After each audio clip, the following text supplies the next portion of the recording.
What's up, everybody? Welcome to the channel. I'm Uncle Frank, and this is Team Beer Guts. I had a little bit of a break after Le Tour de France, which was our Tour de Beer, where we drank a different beer every day of the Tour de France.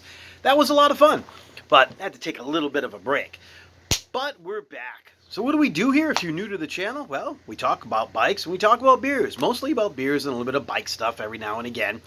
So this is Rooted Vermont weekend, and I'm really excited. I'm not riding, unfortunately.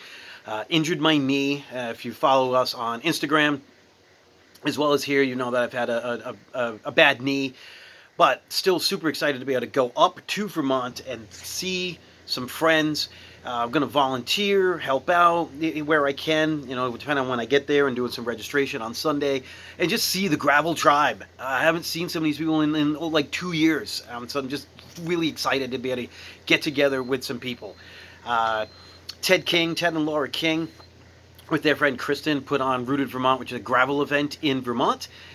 It sells out each year, and this is actually the second or third year, if you want to count COVID. And it's just an amazing time. It's beautiful. It's up in Vermont, and we just have a lot of fun riding bikes and having some good beer and good food. So it is Friday. They're up there at their pre-dinner and having some Shacksbury cider and some Lawson's Sip of Sunshine. I'm heading up tomorrow, so I figured why not review a Vermont beer. Not going to do Sip of Sunshine because I'm going to have plenty of that this weekend. And as I go up, I'm going to hit a bunch of Vermont breweries. So what are some of the breweries you want to go to Vermont? Everybody goes, oh, you got to go to Hill Farmstead. Oh, you got to go to the Alchemist. And you do. Those are great places. But there's some other really cool places, and lots of them are just popping up now, too. One that's been around for a while and one that I'm planning on visiting is I'm going to go and see Steve Parks. And that is the Drop-In Brewery. And they're in Middlebury, Vermont. And Steve Parks is an instructor and a Great American Beer Fest judge. He also does international judging. The man's palate is freaking amazing. So if he's making some beers, you might want to try some of them. They're going to be pretty good. I'm going to make my way up into Burlington and go maybe to Frost or Foam, one of those, and make my way back down.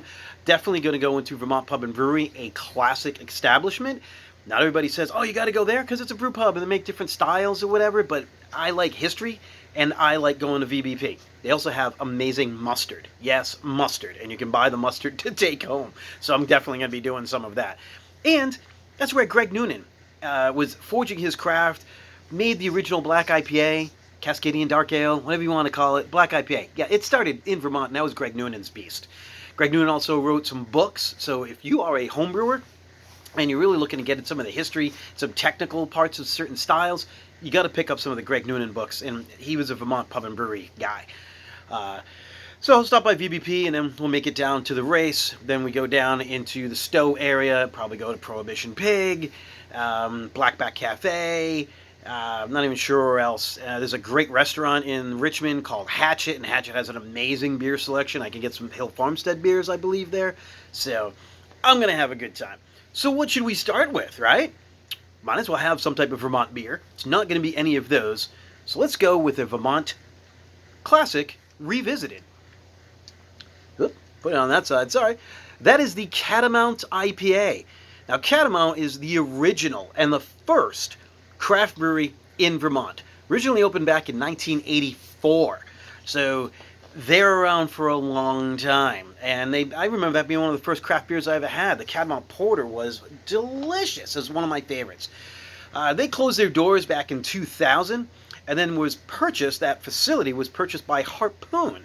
So Mass Bay Brewing, or Harpoon, operates that Windsor, Vermont location and would occasionally bring back some of the Catamount beers and brew them.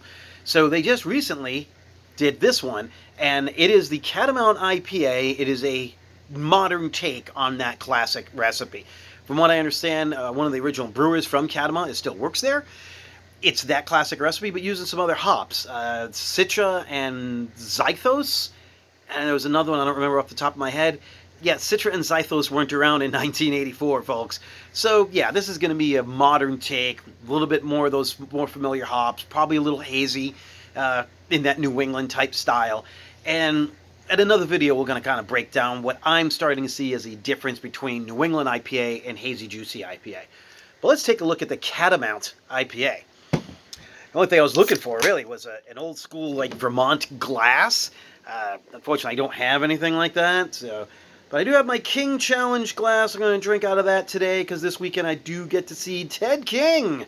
And I'm very excited to see Ted and Laura and the crew. So as you can see, this is a beautiful light hazy. I'm going to call that unfiltered. Not so much your hazy or turbid, but I'm going to go unfiltered on this particular beer. And that aroma is popping. Man, that's good. Just like you would expect from your typical, your Citra hops. It's very citrusy. Lemon zest.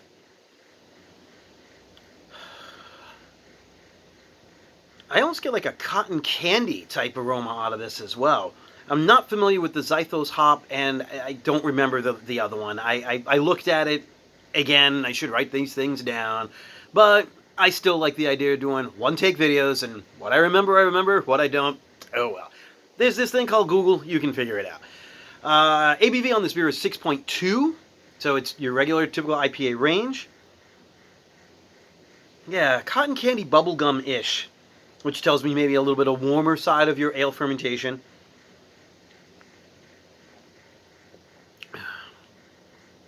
All you taste is fruity, juicy, citrus. Let's go where we used to go with like orange, actually just straight up oranges. Yeah, tangerine. That's what's going on in here. There's tangerine, yes. So it's slightly different on your orange flavors. And you used to find that as hops start to change and some hops replace other hops as the more popular one. You know, your early on IPAs were a lot of grapefruit. Lots of grapefruit on your citrus type hops like Cascade. And then, you know, Simcoe became the new Cascade. And then something else became the new Simcoe. And even Simcoe now is different than Simcoe back then. I don't get the cat pee as much as we used to get probably a few years ago. And nobody wants that, really. But Simcoe's different now. But Citra is pretty standard for the past few years as well. But I've got to go, there's some grapefruit in here too, but a sweeter grapefruit. Like that nice pink grapefruit. Not quite ruby red, but pink grapefruit, tangerine. A good malt backbone to this beer as well.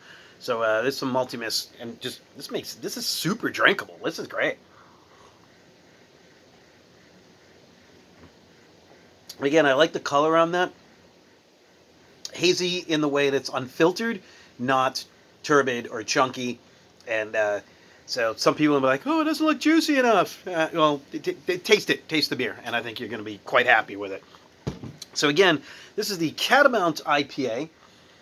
And it is brewed at the Catamount facility. So yes, it's an association with Harpoon. But Catamount is the name is rebranded and back out. They're starting with Catamount IPA. I believe they're going to be doing Catamount Porter later on. And maybe if I'm in Vermont, maybe that'll be there and I can get some. Got to look at my route. Maybe I'll have to swing through Windsor and get it in a crowler or a growler or something like that, because I remember loving that beer. But the Catamount is back. And yeah, so look for cans around New England where you can get them. And if you're in the Vermont area, it is proudly brewed, as it says right there, only at the Windsor, Vermont facility. So for more videos about different beers, we'll just taste them and talk about them and maybe give a little bit of history. Also tell you what kind of food you want to pair with this. And this is going to go really, really good with my wings that I've got with some turmeric and ginger. A little bit of spice. This citrus is going to cut right through that. It's going to be really good. I'm looking forward to my dinner while I watch some BMX racing on the Olympics. And then Rooted Vermont weekend. And I'm super stoked. If you dig videos like this, and we hope that you do, you know how the routine is. You can like, you can share, you can subscribe, and you can hit that notification bell so you know when we have new videos coming out all the time. Until then, be good to yourself, be good to each other, and drink good beer. Cheers!